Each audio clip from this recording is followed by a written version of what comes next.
الشخص الحدي عنده مشاعر، عنده قيم، عنده أخلاق، شخص طيب جدا. لكن عندما ينفجر لأنه عنده مشاعر ومندفع في مشاعره. فما يا اما يكون طيب وهادئ زيادة عن اللزوم، أو يكون عندما ينفجر زيادة على اللزوم. طبعا نسبة كبيرة جدا من الشعب اليمني شخصية حدية، يعني بيتفاعل مع قضايا أو أشخاص أو حتى قضايا. تلاحظوا بقضايا عامة كانت في اليمن أو كانت في الخارج، يتفاعل بشكل كبير جدا. جميل جدا إنه عنده ضمير، عنده أخلاق، عنده قيم، أوكي. لكن أحيانا تلاحظ بحدين إنهم يتفاعلوا زيادة عن اللزوم، يوصلوا لمرحلة إنه إلى المثالية المطلقة. ولكن الشخص الحدي هذا لما يوصل للمرحله هذه احيانا اذا لاقى خطا بسيط جدا ينقلب.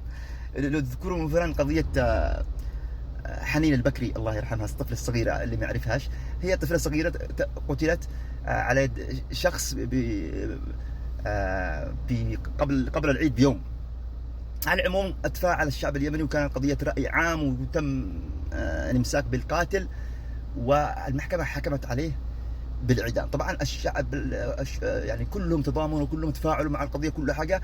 عندما تم الحكم على الشخص ونزل بينفذوا الحكم، خلاص اختلف الشعب كلهم ضد الاب، وباغلبيه ضد الاب. بداوا يحاولوا انه يقنعوا انه يعفي عن القاتل. يعني تصوروا شوف كيف، يعني هذه مشكله الشخص الحدي، يعني عنده مشكله توازن. هذه مشكله يعاني منها بشكل كبير جدا.